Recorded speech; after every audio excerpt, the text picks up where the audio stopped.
Are we good? No? Should be good. Okay. So welcome. If you can just introduce yourself, and we'll go around the table and then if you want to introduce the folks who are with you too, and then we'll launch in. Great, thank you very much. Thanks very much for having us. I'm Jill Arachi. I'm the Executive Director of the Vermont Association of Conservation Districts.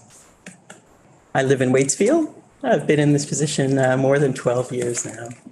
And we have with us a board member and 3 conservation district managers who are going to share their experiences.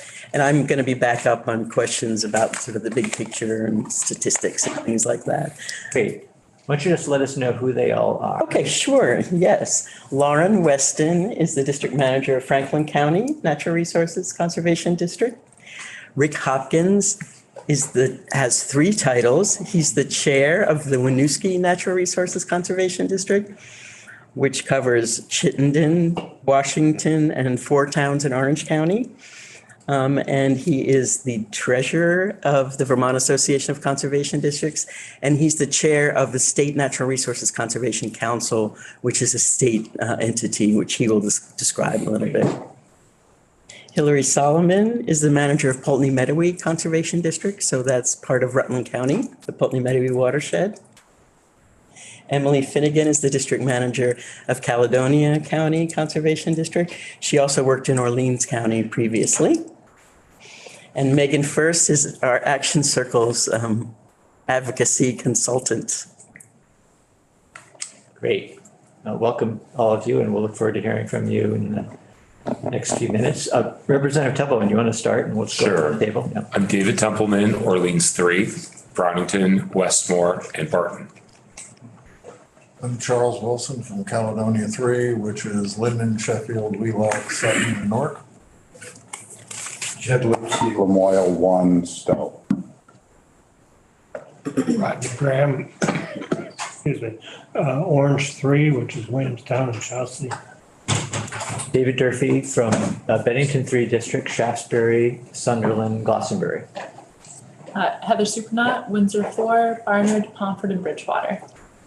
Esme Cole, Windsor 6, Hartford. John O'Brien, Windsor Orange 1, Royalton, and Tunbridge. Mike Rice, Bennington, Rutland, Danby, Dorset, Landgrove, Mount Tabor, and Peru, partially in the Poultney Meadowy district. Great. Sorry I'm late. Henry Pearl. I represent Danville, Peacham, and Cabot.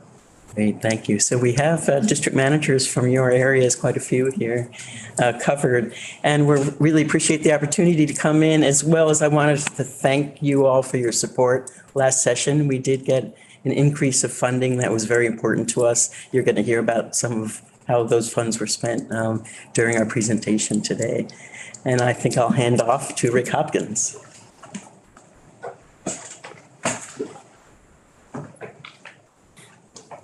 Great. Hello, everybody. Rick Hopkins. I live in East Montpelier. I was elected as supervisor to the Winooski Conservation District a couple of years ago. So that's been great to be involved at the ground level there. As Jill mentioned, I'm involved with the VACD on the executive committee of that.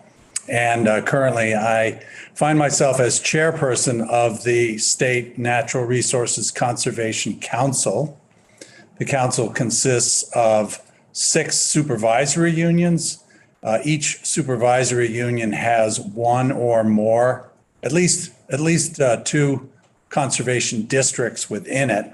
Okay, and then other voting members of council include A&R, one person from A&R.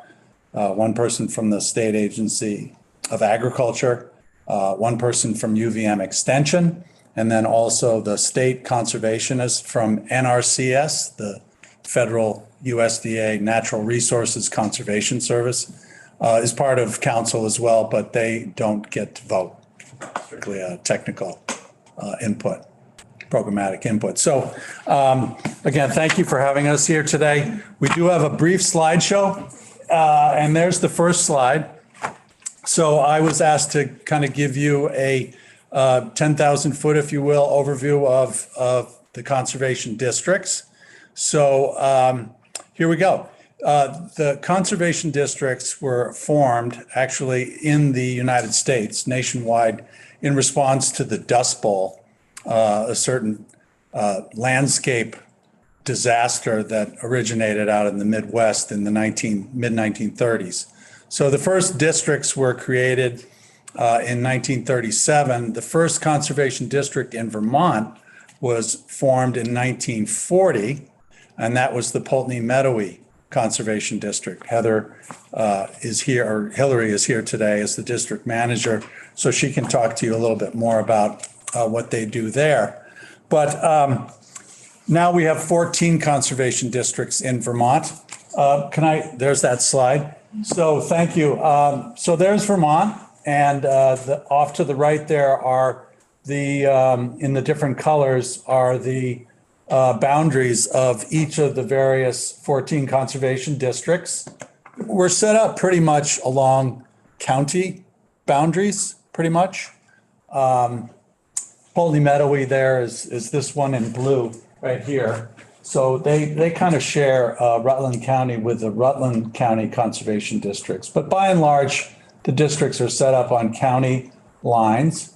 And the whiter lines that might be hard to see, anyway, those are the various river basins.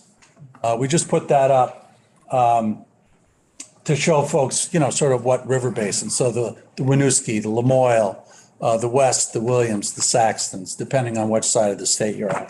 So anyway, that's how we're kind of arrayed. And as I mentioned, with the State Natural Resources Conservation Council, 2 or more districts join to become a supervisory union.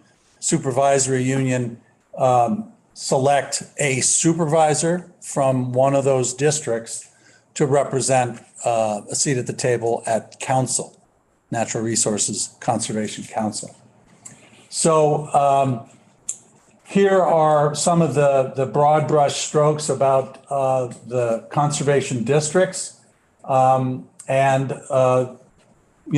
who we are.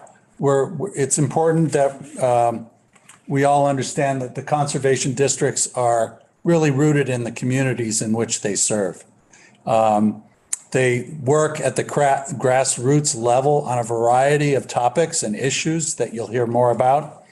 The conservation districts have been and continue to be liaisons between state government, town government, nonprofit organizations, and I think most importantly, private landowners, whether you're a forested landowner, an agricultural producer, or even just someone that lives in a house in a neighborhood with a driveway, a lawn, stormwater management, those sorts of things.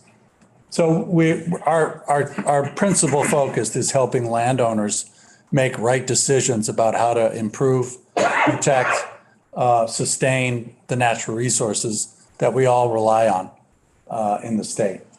And then lastly, we connect people, organizations to the resources, financial resources, technical resources to help people make decisions. So that covers that. Could I ask for the next slide? This is a slide that there are a lot of moving parts in all of this. And again, just broad brush, we have the state of Vermont, all of you, and the decisions that you make. So in cases involving funding, a lot of the time, money from the legislature goes to the Vermont Agency of Agriculture. They in turn pass it off to the State Natural Resources Conservation Council that I spoke of. And the council then will direct funds to the 14 conservation districts. At the same time, council and the districts work very closely with Vermont Association of Conservation Districts, Jill's organization, VACD, and the USDA NRCS, the Natural Resource Conservation Service. So all of that is pretty well not particularly static, as you can see from the lines and arrows and stuff. But ultimately, all of the districts work is really targeted at landowners, farmers, forested landowners, municipalities, and just the general public. So the last slide I'll ask you for is the purpose of our meeting with you today, this early in the session, is to make you aware that we are making a request for $3 million in the upcoming state budget to help all the districts meet our statutory obligations, which I think you'll learn a little bit more about from the others that are here this afternoon. So. Before you leave the seat, there are other questions? Great. Yeah. Okay. Thank you.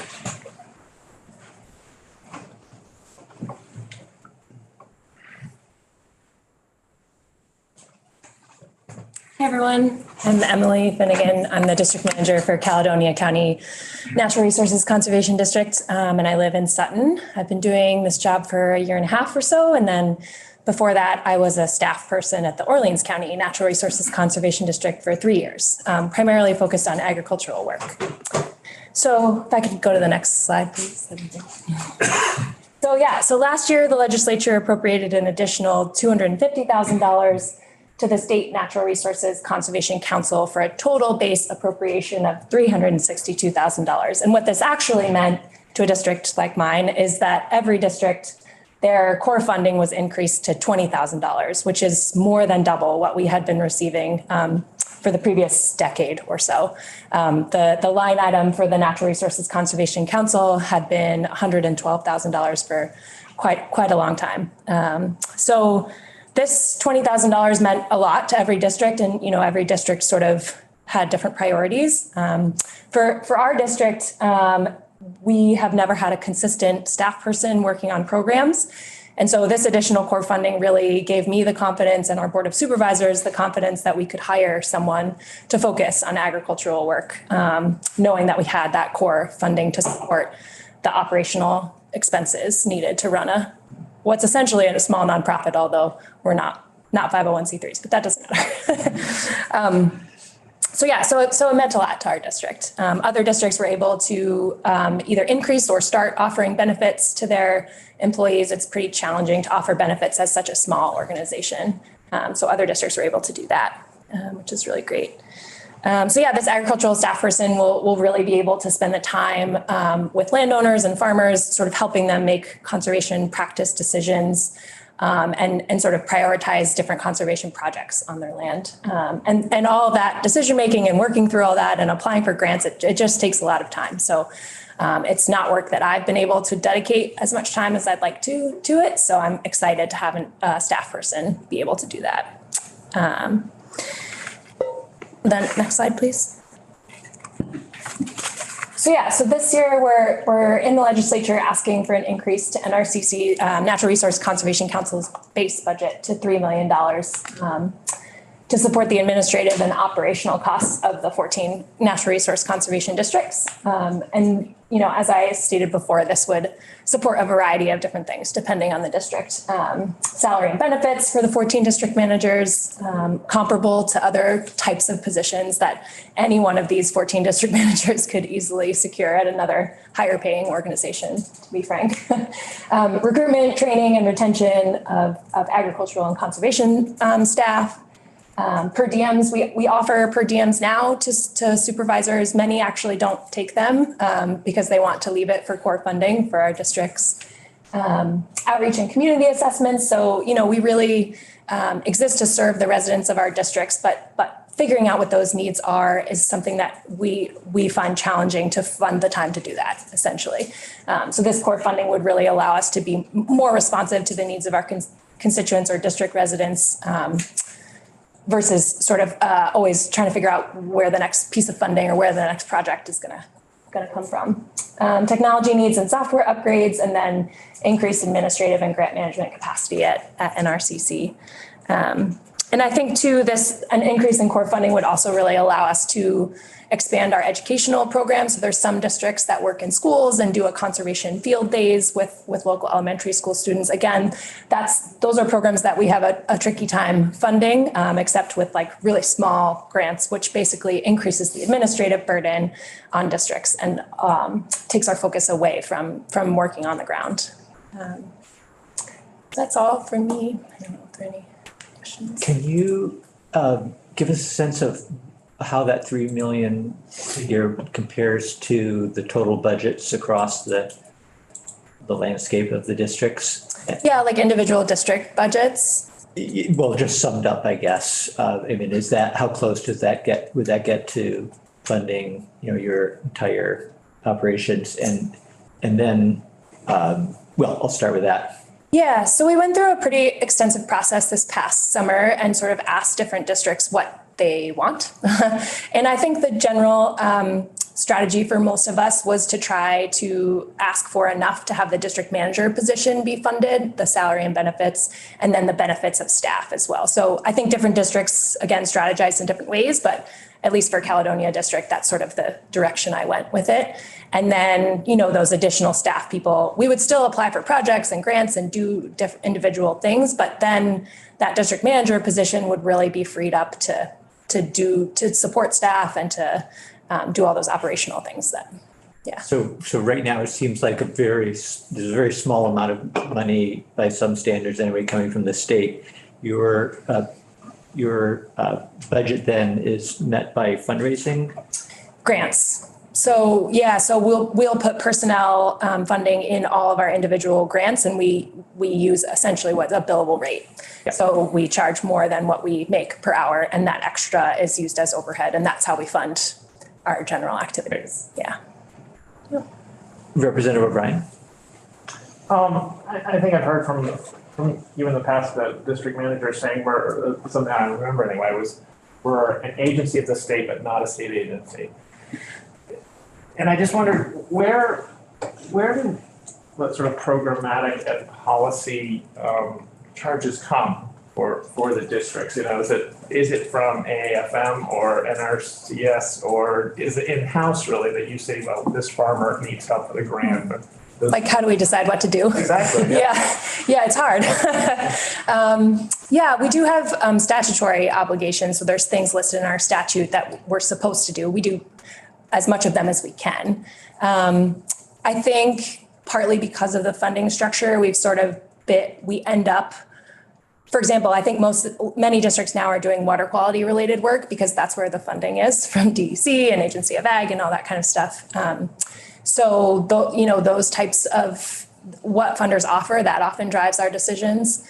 I do think though that all districts have, sort of as their core mission and values, and we all have differently written mission statements to serve the landowners' needs and help people make decisions and access resources to steward natural resources in their district. So I think we all sort of use that as a base and then follow what funding is offered, and then also what we identify as district needs based on various state plans and federal plans and what partners want and all kinds of different things. I don't know if anyone else can sort of speak to that, but. You work with the regional planning commissions then too? A little bit, yeah. It depends on the area of the state. So in Caledonia County, we do work with NVDA, which is the development organization there, and they have a pretty small staff.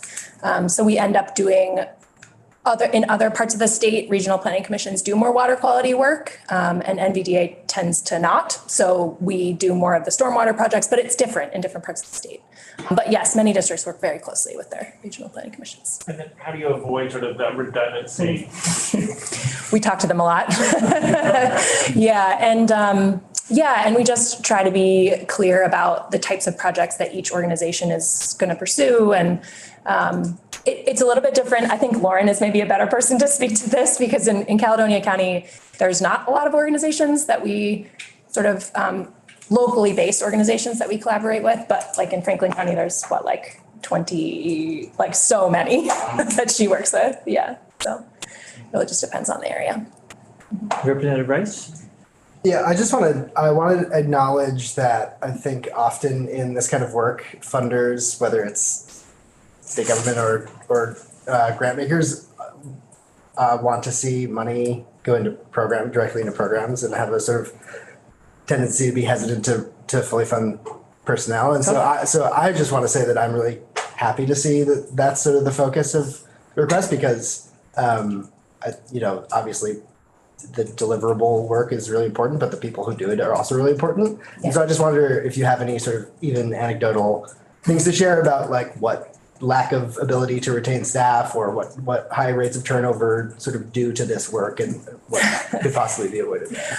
Well, I think, so much of our work is relationship based, and those relationships take a long time to build. The trust takes a long time to build, and helping people make a decision they wouldn't necessarily make otherwise. Like, you can't just come in hot and only have been a couple of years or a couple months on the job. And it really helps to have those long-term staff members. And I think the only way that we can keep long-term staff members is by offering competitive wages and benefits. And we just haven't been able to do that. We're trying. Yeah. So, yeah. And I think the other piece too is that core funding, for example, like Caledonia District has a strategic plan that technically expires this year. And I'm like trying to carve out time to do that. But like, no one's asking me for it, and there's no deliverable for it in any of my grants. And so I just keep trying to squish it in little side times.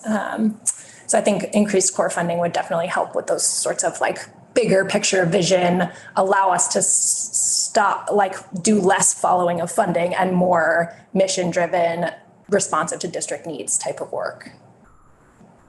Representative Wilson, do you have a question? Oh, yes, being that we're in the same district, at least on Caledonia 3, I'd like you to feel free to contact me and let me know, what you might need, what it could work on. And also is the recycling center in Lindenville, is that under you? No, that's solid waste, I think. Yeah, Northeast Kingdom Solid Waste Management District. But yeah. It services a big area. Yeah. I was looking at your board there, Caledonia, what you do is big.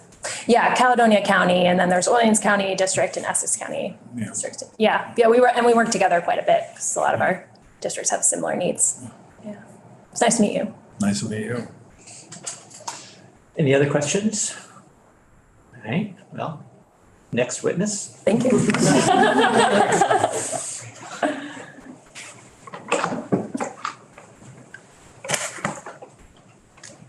Good afternoon. So I'm Hillary Simon, Pulteney Meadowy Conservation District. I live in Middletown Springs, and our new district office is in Pulteney, Vermont. So next slide. Yeah, perfect. So I was here last year testifying, and we made our first request or formal request last year. And one of the things that we requested was, I think it was $248,000 for capital improvements. And that we did receive that funding. So I have a report back about what the different districts did with those funds and how it really helped them with their operations.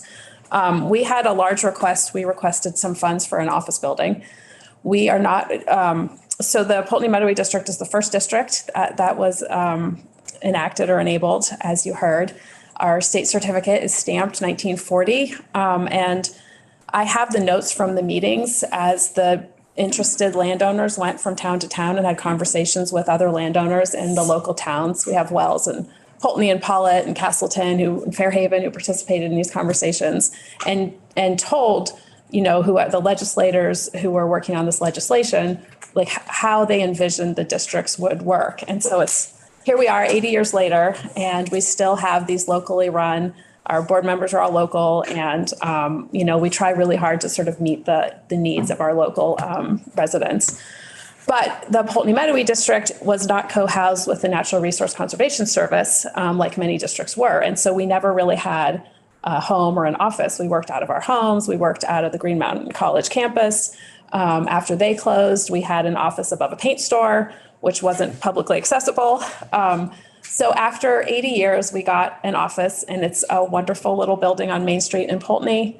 We had a ribbon cutting ceremony that was I was so grateful to the people who came, and it was really nice. We just had, and just to give a really quick example, last week we got a call from it's a private school that works with kids who maybe have trouble sort of fitting in schools with traditional curriculum.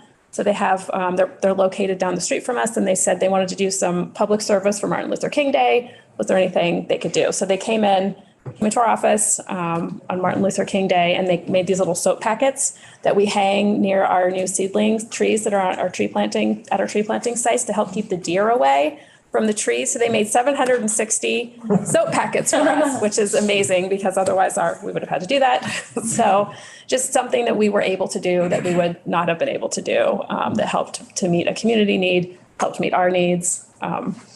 So very grateful for that. And so far our utility bills and everything has been like very reasonable. So it looks really positive, and we're really grateful. We had a couple of districts who received funding for trucks. We do a lot of work with farms. Several districts own farm equipment that we lease or rent or let farmers borrow to do conservation practices on their farms. A lot of these pieces of equipment are quite expensive. So if they can be locally managed, like we pay the insurance on them, we make sure that they're fixed and that they operate, then farmers can just borrow them to do their no-till seeding, their cover crops, different types of projects.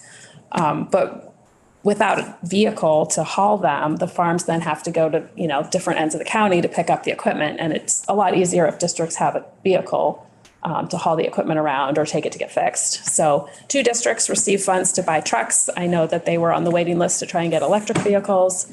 I don't think that worked out. So they're moving forward now with those purchases. We do a lot of tree plantings too. So of course, in past years, you would have your trees and your buckets and your mulch all kind of crammed in the back of your car, which isn't very efficient. So this will really free up those districts to do. A lot of districts plant thousands of trees every spring each. So that'll really free them up to do that work much more efficiently. One district that has a nature center is using some of that as seed money. They're writing grants to get a larger amount because they want to build an outdoor pavilion. So they have an outdoor classroom space. They have a battery-operated microscope now, and they're able to take that down to the river. They look at macroinvertebrates with the kids. They take them to classrooms. So just that type of capital equipment, I guess, that we hadn't been able to fund in the past that's enriching the programming that the conservation districts are able to then offer. I think that's actually it for me. But if you have questions about past years or our request this year for capital funds, I'm happy to answer them. I got a question. Can you just say in your district how many employees there are? Yes, so we had 4 full-time employees, and we have usually 3 that are seasonal. They work from mid-April until early November because we also run a native plant nursery. So they do the tree plantings. They do a lot of outreach and assessments on lakes. We work with a lot of shoreland homeowners around lakes and lake associations doing lake-wise assessments. So that seasonal staff and us, the permanent staff, do those assessments and then implement projects around the lakes and then sort of work to close up the nursery or on any stormwater projects we have. So we have 7 in the summer, and then we have 3 high school interns. We're also very concerned with workforce development and trying to sort of provide educational internship opportunities to students. So 3 high school interns that work with these different sort of layers of staff on some of those implementation projects in the summer. And we try and provide like educational opportunities for them as well as a sort of work opportunity. Because we did receive that extra bump in funding last year, that sort of extra 15,000, we were able to keep one of our seasonal staff. So she just started in the beginning of January as a full-time staff person. So we're up to 5 now. Is one of those full-time staff responsible for grant writing, and or is that? So we have a lot of grants to support 5 people. And so I do most of the grant writing, but we all do grant writing. We all have to do grant writing to support our positions. I don't mean we have it's just, yeah. So we all know our programs best. And so everything comes through me, but most of our staff spend a significant part of the winter months grant writing, report writing. And of course, all the farmers have grants due then too, so we're grant writing for farmers too. Representative O'Brien. I just want, a good example I thought for us might be like a district buys a truck, like it seems like you have so little base money. Did you identify then some like NRCS or? Oh, like USDA? how did we get that truck? Yeah. Okay, so so there was a funder for the Vermont Land Trust who was really interested in conserving farms in the Medway Valley. Quite a few of the farms are now conserved down there.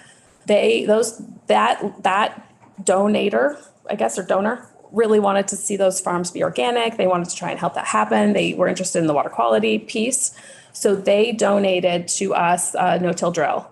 And that's where we couldn't haul it anywhere. So we would have to farms were going, our district goes from, our agricultural staff works in all of Bennington and Rutland County. So the drill was going all over the place and the farms were having to go get it. And, so the farmers actually complained to the Vermont Land Trust that they really wanted to do these practices, but they were sort of, it was challenging to them that they had to drive 2 hours to get the drill.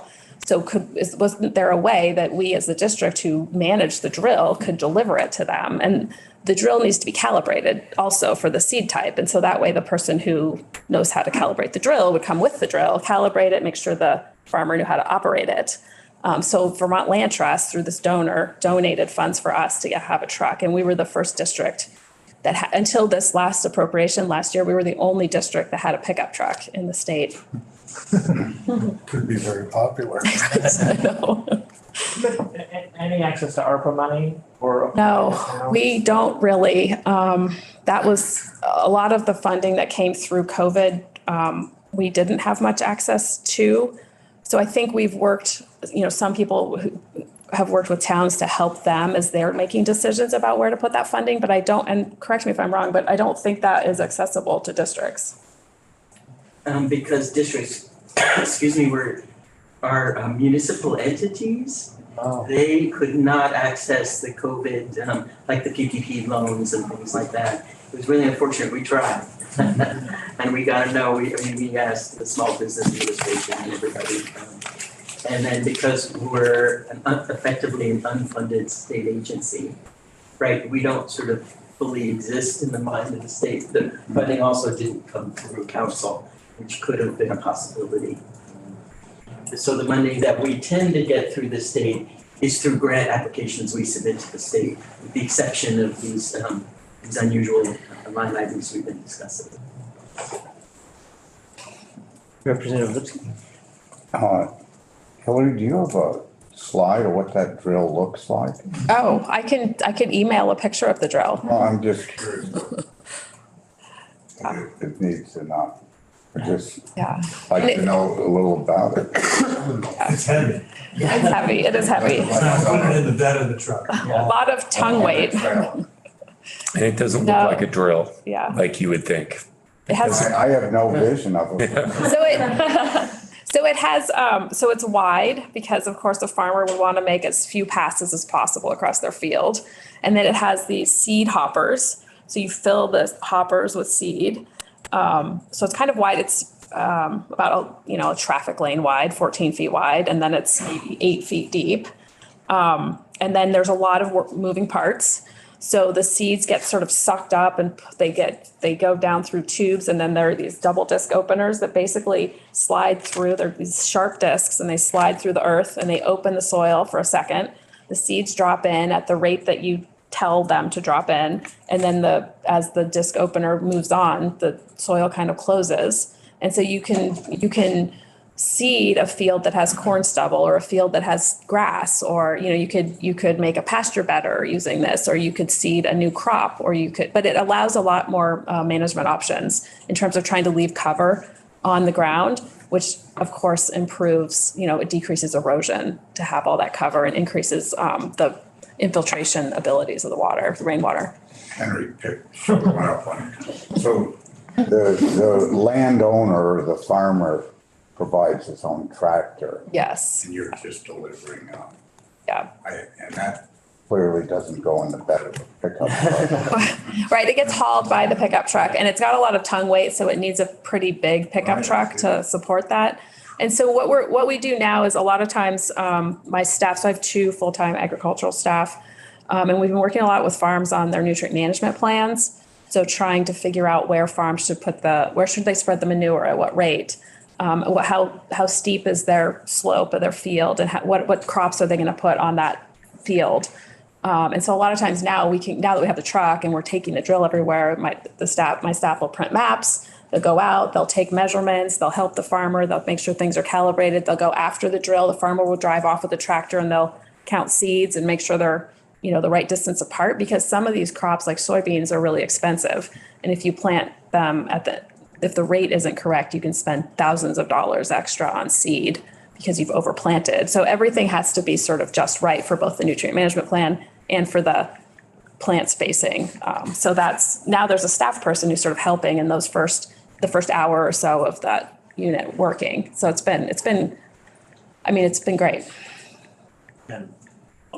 Representative Burke. I'd just make a plug for it as somebody that's used it. These are I don't know, you may know the price, but these are very expensive equipment. And for a farmer to be able to go and use it, because for me, I only had, forget what it was, 12 acres or something to do. You're not going to go buy $100,000 piece of equipment to do that. So it's a huge, huge plus to be able to access that and have it be a kind of a community thing. Yeah. Yes, Representative Rice. Are there other such sort of shareable tools or pieces of equipment that you have or that you wish you had or that farmers are wishing were available? Yeah, so the drill was our first, we had an aerator first, and then the drill was our second piece of equipment. But the drill is the piece of equipment that the farmers really liked and that gets used quite a bit. So after that first drill, we had a group of farmers who were from that same area who'd gotten to use it sort of first, who wanted to purchase other pieces of equipment. And so we now have, it's called the Medowee Valley Equipment Cooperative. So the group of farms in that area now have come together and the district helps them write grants for equipment. And so we've combined funds from Agency of Ag, VHCB, Vermont Land Trust, and the same donor who originally provided the drill. And they now have 2 cultivators, a landau, which is a vertical tillage unit, and a manure injector and a tanker truck, because we got the manure injector and then the farmer who was donating their tanker truck to us, the whole bottom of it rotted out. So we had the injector, but no tanker truck. So these farms are working together, and we're working to, as the district, we're working to be more inclusive and sort of spread that to a greater area. But we now have a number of pieces of equipment, and the district helps maintain them and insures them and sort of keeps an eye on everything. But we had, I don't know if I said this already, maybe it was Senate Ag, we had small grains grown in the Medowee Valley for the first time in a long time. And that was because of this equipment, which allows some organic small grain growing. Where's that? What's that? Where was that? So we had some up off of 133, it was in the Pollitt area. A lot of this is in Pollitt, but off of 133 and then also along 30, north of 133. So, okay. And we have farms all down 30, to the Rupert line, who are participating. Excellent, thank you. Any other questions? Thank you. Thanks.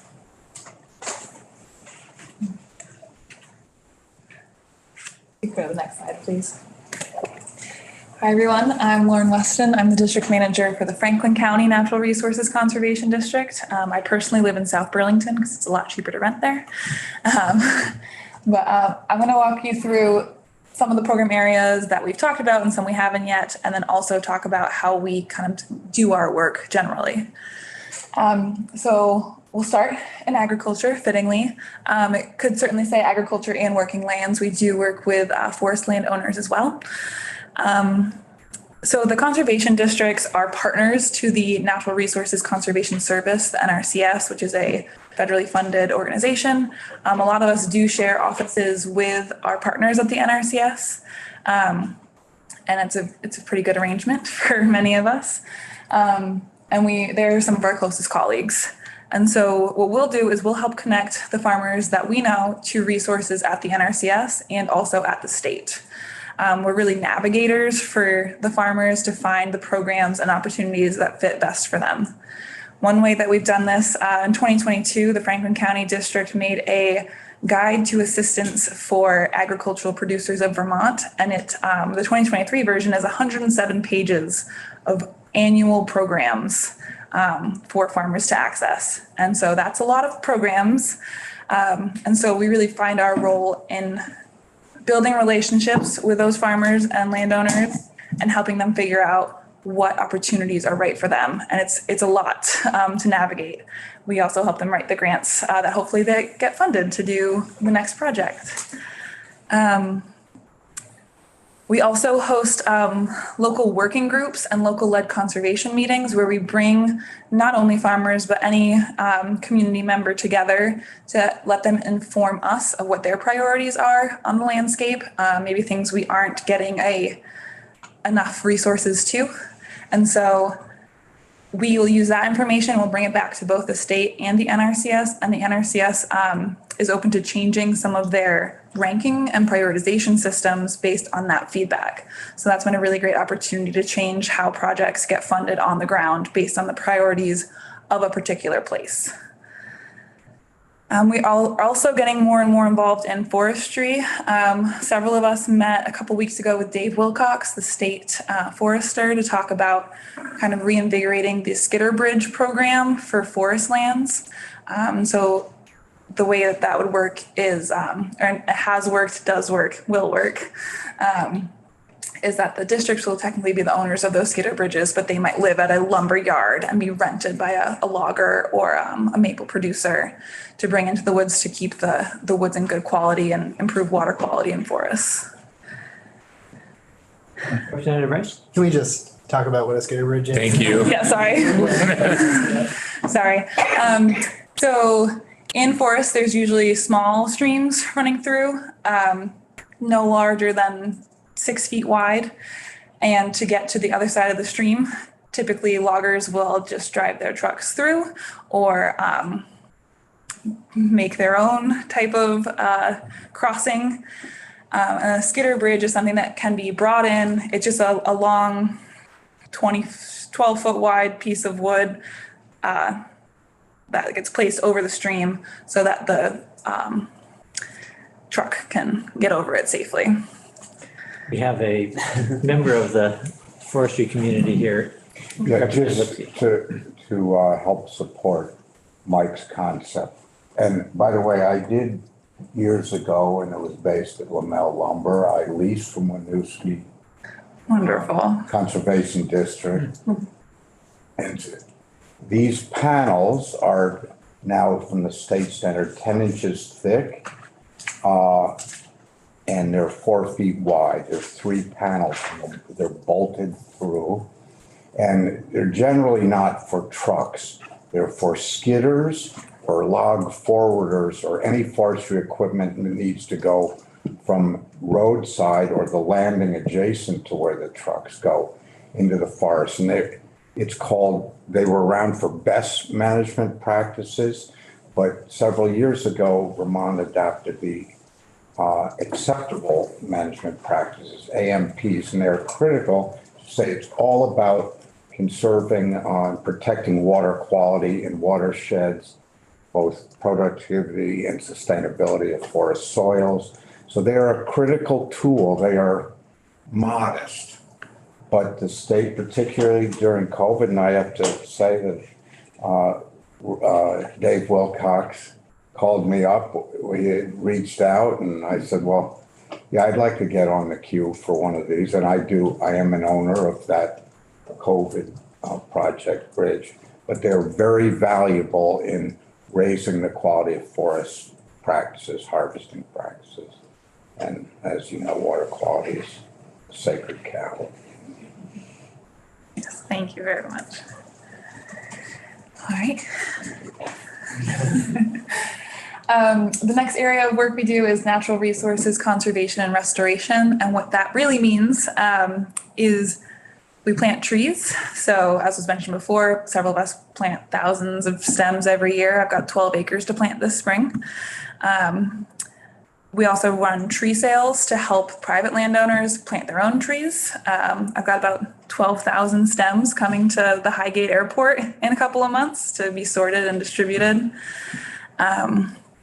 We do stream restoration and floodplain reconnection projects. And so what that typically looks like, it might be taking out a dam that is no longer serving its purpose and might be a hazard. It might include cutting down some of the floodplains so that the river can move more naturally in certain places where it's safe. We also do, as Hillary mentioned, lakeshore evaluations and projects. So this year we did a project up at Lake Carmi. We took out someone's basically lakeshore front yard that was covered in concrete. We took that out and we put in a natural lakeshore edge with soil and vegetation. We're going to plant it in the spring. So that's pretty exciting. We also work in stormwater. And so that can look like treating water that's coming from paved surfaces with pollutants. It can also look like helping a road crew with their road erosion inventory and giving some suggestions on how to improve the ditch that is carrying all the water downstream. It might also look like assessing and funding upsizing of culverts. As climate is changing, we're getting larger storms and we need bigger culverts for the water to move through. And also we're upsizing culverts so that they are passable by fish upstream. So we do a lot of that work. And in all those different sectors and more, we do education and outreach. And so we consider ourselves technical experts. We have a lot of expertise on the ground and we share it with K through 12 students, college age students, interns, and also the adult public in workshops, events, social media, trainings. And we're really trying to make sure that everyone in our community gets equitable access to the projects and the opportunities that we have. So it's really about this relationship building. Thanks. And next slide, please. This is the last slide, I promise. I'm going to start from the middle of it and work our way out. So the way that we do all of these things in all these different sectors is that we start with the landowner, the farmer, the town, the partner, and we work with them to assess what's going on in their place and figure out what needs to happen next to improve water quality, soil health, climate resilience, or economic viability. And so we'll assess the situation, and that might lead to more education and outreach, maybe bringing in more partners to help on something, or trying to give skills to enough people to spread the message wide and loud. And then we'll do planning and technical assistance. So on a farm, that will look like one-on-one discussions with a farmer to help make a plan or find the right funds. For a clean water project, that might look like designing the next steps in a project to hire an engineer or to pull in the right permit agencies to make sure a project can move forward. Then we move to project design, coordination, and implementation. So we either hire the engineer or we go to implementation. Maybe we go plant the trees and we do the follow-up. And we'll do monitoring on all these projects and kind of assess how well did it go? What could we do better next time? What needs to be maintained long-term? And with all of that experience, we also find ourselves as a critical voice in providing feedback to state and federal programs about the real experience on the ground and what really needs more resources or technical assistance. And so through this process, we really are trying to hit these big four topics of water quality. We do work with the Act 76 Basin Water Quality Councils to try to make sure that the funding is going to the right projects for clean water. We work on soil health with our many partners. We're building climate resilience, planting trees, expanding these opportunities for waters to flow. We're trying to help the farmers work on mitigation of climate change on their farm, but also adaptation. So do they need more wells? Do they need a new water source? And then at the core of this too is making sure that our farms and our communities are economically viable so that they can survive with great working lands into the future. And with that, Oh, final thing. We're the non-regulatory partners. We never come in with a fee or a punishment. We are there always to help, almost always for free. So people seem to like us just fine. Which is a unique role to play and as a governmental entity, we get to just come in and help where we can, which is great. So I think the last slide says thank you. Questions? I have questions. Yeah, I have two questions. One is just, can you talk about when you're planting all these trees, what the tree mix is and how the decision's made, what the sort of considerations are? Definitely. I apologize if I nerd out a little bit too much. So how we approach a tree planting is typically a landowner or partner will reach out. We'll go to the site initially. We do most of our plantings in wetter areas, so along streams. We do some in on other ag lands that aren't necessarily next to water. And we will do a in-field assessment to see what else is already growing in that area and identify what trees seem to be happy there. And then we'll go back to our desk and we'll look at the soil maps. And so we'll match both what we see in the field and what we see on our computers with the natural community type. So if you've ever read, I think it's Wetlands, Wildlands, Woodlands, they have these natural community types with all the different varieties of native plants that really belong in different natural community types based on the soils. And so that's typically how we choose. There's also the fun factor of what the nursery has available at the time you get your funding for your tree planting. But we plant only native plants. We have been exploring more and more of plants that produce food for humans too, to kind of be in line with this idea of making sure that we're creating food sovereignty for all creatures who are coming through a place, and humans and wildlife. And then you mentioned that it's a goal to make all of your opportunities, education, outreach, equitably accessible for everybody. I'm just wondering what the steps you take to make sure that's happening are. Yeah, so one of the things that we all would love to do with some additional core funding is to create these really solid community engagement plans to make sure that we are checking all the boxes of translating documents, making our websites and marketing products accessible for all. At this time, we are all doing the very best that we can with getting the word out, but I think there's a lot more room for growth and improvement in that particular area, to really make sure we're reaching everyone, especially in Franklin County. A lot of people don't have computers, they don't have Wi-Fi at home. And so at least for us, we do an annual newsletter, and we mail 3,000 letters to mailboxes around the county, in addition to the e-newsletter. But there's lots of room for improvement there, for sure.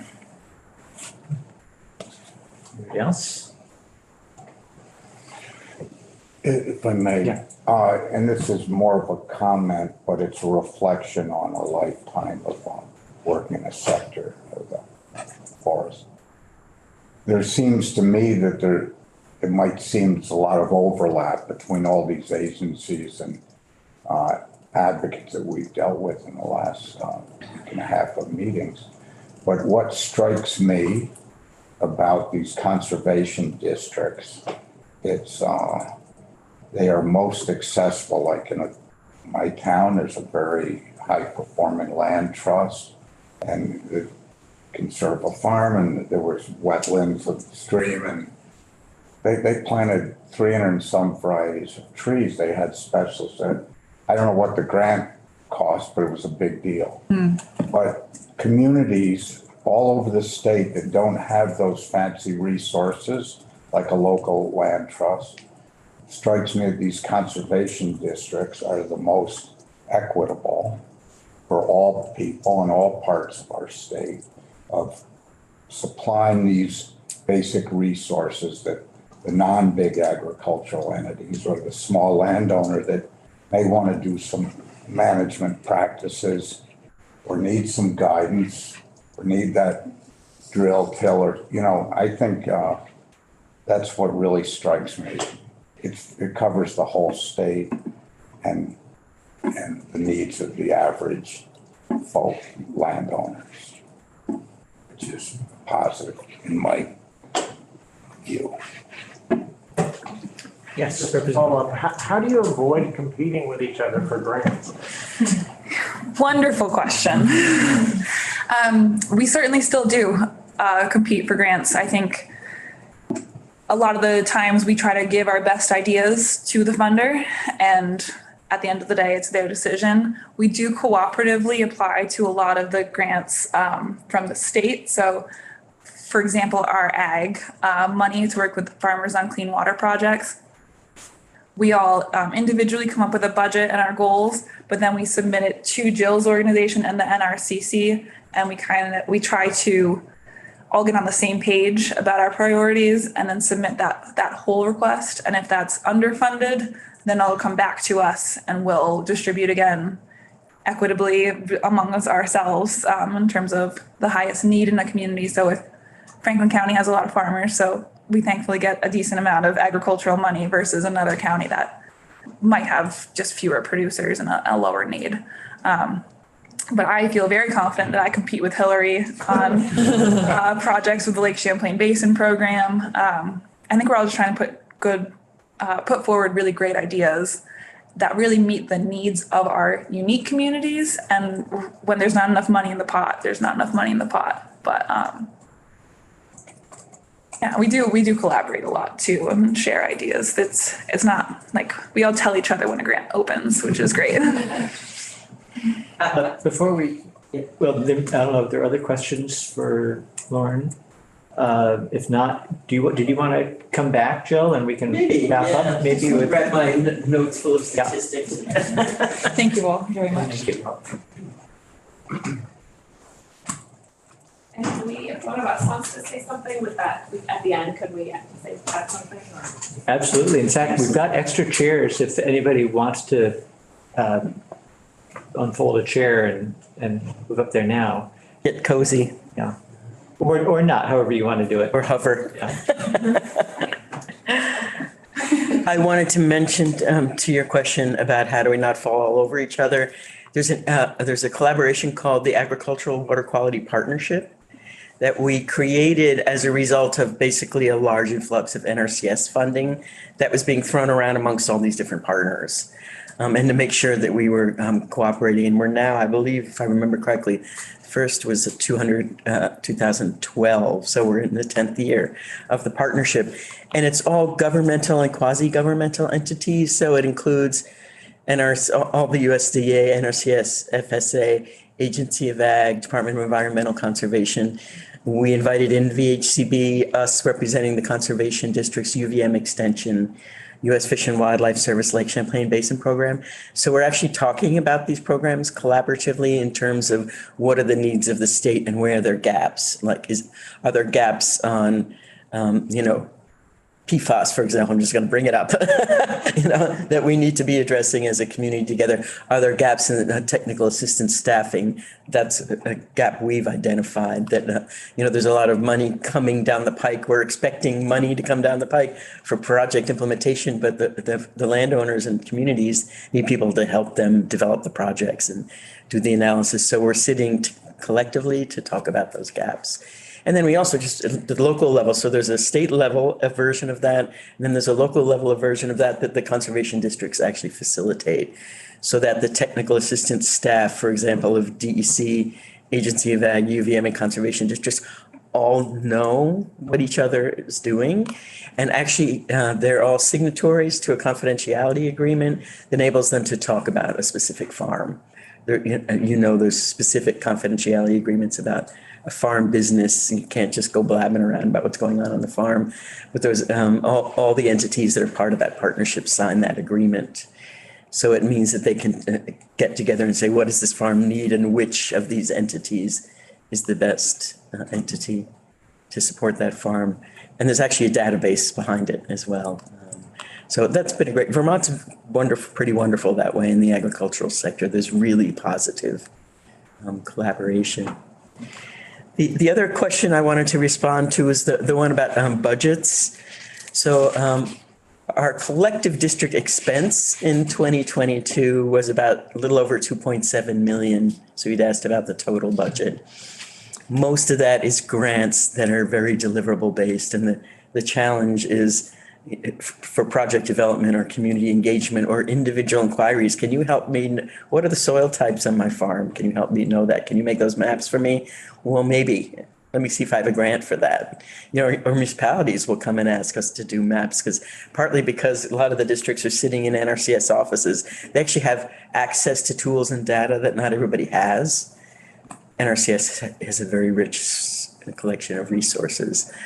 And then the other challenge is the burden of administrative work from grant writing. So districts wrote 144 grants last year to support their operations. Not all of them were successful. And then our umbrella organizations, NRCC and VACD, wrote another 18, and together it was almost $20 million of grant writing. And so how does that add up? Whatever that is, 60 something grants. So there's a lot of time going into that administration, and generally the grants are structured, as you said, for project implementation or deliverables, and the overhead is very minimally funded. And this is the real challenge that we face. We don't have the fundraising mechanism that a land trust might have. Districts aren't 501c3s, so they don't get the foundation funding as readily. They're governmental entities. So the status is challenging. That 2.7 million represented a 15% increase in district programs since 2021, between 2021 and 2022. And last night I was crunching numbers. And then between 2018 and 2022, we had a 35% growth in programs. And I think next year we're going to see a 50% growth in programs between 2023 and 2022 and 2023, because a lot of funding has come in for projects. Again, a lot of it's passed through to engineers and contractors and some of those things. So that answers partly your question. And the other question is just like the distribution. I do have that information. Districts are 52% funded by the state. So that's Agency of Ag, Department of Environmental Conservation, Department of Fish and Wildlife, and Forest Parks and Recreation. Those are the main funders. 23% funded by the feds. That's mostly Lake Champlain Basin Program, U.S. Fish and Wildlife Service, and NRCS, small amount of NRCS funding. Private foundation grants, 10%. Local governments, RPCs and towns, 3%. And then everything else, 12%. So that's sort of the origin. In addition, VACD and council also have funding. So our collective budget ends up closer to 4 million between the three groups of entities for programming. But I was focusing on the districts so you can get a feel for what that means for them. So that core funding, which was only 112,000, was almost the only, we're not supposed to use this word, unrestricted funding that they could use for any purpose, organizing board meetings, hiring a bookkeeper, some of those things that they might need. Just wanted to give you some of those tidbits I thought you might like. Great. Any final thoughts, or is that? Anybody, did you want to come back up and? Only if there's other questions, and I'll just get off and just say thank you again and we're happy to answer any other questions you may have. Just had a quick one that connects to us. Sure. How have the conservation districts been involved with the discussion with all these working groups for PES? Oh, I'm glad you asked. Thank you. I'm representing the districts on the PES working group. I was on it from the beginning. And we have a lot to offer because of our interaction with the farmers to try to offer the farmer perspective. And as you know, that initiative was a farmer initiative originally. The working group has been very interesting, and it just concluded. I think you've probably received their report, and I think you've already had a report, right, from Ryan, a summary from Ryan Patch. The conclusion was what we've learned is one of the things that's happening with PES is that it's getting sort of commodified in a way that's not working to the PES. Oh, I'm so sorry. Yes, payment for Okay. ecosystem. So the motivation was farmers are providing a public good, right? Clean air, carbon sequestration, clean water, keeping us from paving the whole country, and they're not getting paid for that public good. So how can we capture that? to support, to acknowledge that the importance and value of that public good, and then also to support the viability of our farmers who are struggling, right? That was really the motivation for our work. And now payment for ecosystem services, the word has a lot of meanings. And I think you need to be really clear on what you mean when you say payment for ecosystem services. And I'm not the expert, but there are others who can speak to this better. Sort of turning everything into like a pound of something that you can sell actually hasn't turned out to be to the advantage of the farmer. So we chose a track in the program design that we are proposing. I think that's been recommended to the Agency of Ag. I think you all know there's $1 million available to the Agency of Ag. It's building on a NRCS program called the Conservation Stewardship Program. And it's a program which rewards the farmer for going above and beyond in natural resource protection. And that program has not been subscribed to a lot in Vermont, partly just we're not quite sure why. So part of this program is to incentivize participation in the CSP program. Partly the payment rates are low.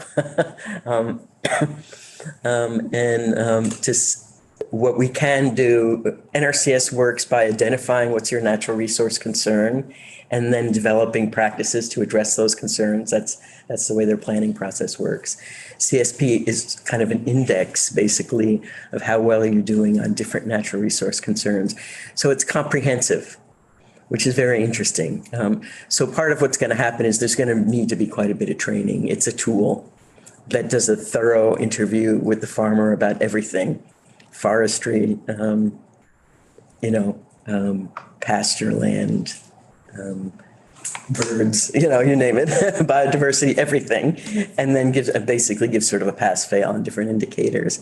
And then the conservation planning comes after that. So I think we felt good about that as sort of a first step. We really felt that refining and creating new tools. I think originally people were like, it's all too complicated, throw it all away, create something new and make it better. But then the feeling was actually, we don't actually need another program. What we need to do is make better use of the programs that we already have. So I've been very active in the program design part of it. And the districts have gathered farmer input on the program, as well as participated in public discussion of the program as well. Thank you. Hillary, did you want to come back up? I'm debating. Like it might be a big can of worms here, but.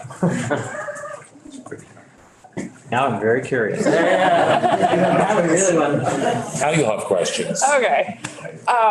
So going back to the forestry conversation that was happening a few minutes ago, one of the things that I wanted to bring up to this group is that the funding that's coming to the clean water service providers has been figured out. They used a formula and it related to the TMDL for Lake Champlain, if that's. TMDL. Okay. So the US EPA actually figured out the amount of phosphorus that they think each day can go into Lake Champlain without it degrading. And so that amount was then applied to the whole watershed, and it was applied to the different sectors. So forestry, agriculture, stormwater, I'm forgetting one. Streams, eroding streams. So that methodology that they used was then applied to the funding that's coming through the clean water service providers. And in our area, for example, half of the funding is sort of technically for forest land projects. That same is true in the Missisquoi. The Missisquoi and South Lake have the highest percentage allocated toward forest land projects. They're for non-regulatory projects, which is a little bit complicated because the AMPs are pretty comprehensive and they cover a lot. They cover the whole forest, your whole logging closeout, your logging roads. So we're trying to figure out what that means, like how many years after a logging operation could we use these funds to do like road improvements, drainage improvements? What's the water bars are like overtopping? Can we fix them? But the point was, as the ag and forestry, that this is something that I think will be really important to our landowners, especially our forest landowners, going forward. And we haven't figured out exactly what types of projects the funds will support, but there is funding now that is dedicated toward these sort of forest land properties. And so as this develops more, I think it's something that would be of interest to this committee, maybe seeing how that plays out on the landscape. Again, still a lot of questions. It hasn't happened yet. It's in the process of being set up. But the conservation districts are participating in the Basin Water Quality Councils that help decide which projects get funded. The projects coming in for funding will need to meet this sort of formula that was set up at the state level by DEC. But potential for future opportunities, I guess. Well, that's good. Yeah, something we might want to hear more about down the road at some point. Right. Well, we should probably wrap it up, and thank you all for coming in, meeting with us and sharing that information. And I think there was another, so there are a couple of, the presentation is on our website, and then there's another document there too that just people on the committee should be aware of. Yes, there's a summary of our appropriations request. Attached to that is the map and the org chart. And then there's a report on the expenditure of the funding. That was one-time funding for capital equipment. Hillary kind of summarized that one. There's a copy of our annual report, which shows the what districts accomplished in 2022. It's a story map. It's actually not a piece of paper. It's really cool. Check it out. It's got all the beans. We didn't focus on beans today, but number of trees, number of farmer visits, all those things are in the annual report. And then it's also got a copy of the Farmer's Guide to Technical and Financial Assistance Programs at Franklin District. There's a link to that. Great. Thank you. We're done for now. Actually, why don't we take 5 minutes, committee? We don't have anybody else scheduled, but why don't we just take a quick stretch, and then before we go downstairs, come on back about 5 minutes. Thank you very much. Thank you. Thank you. Thank you.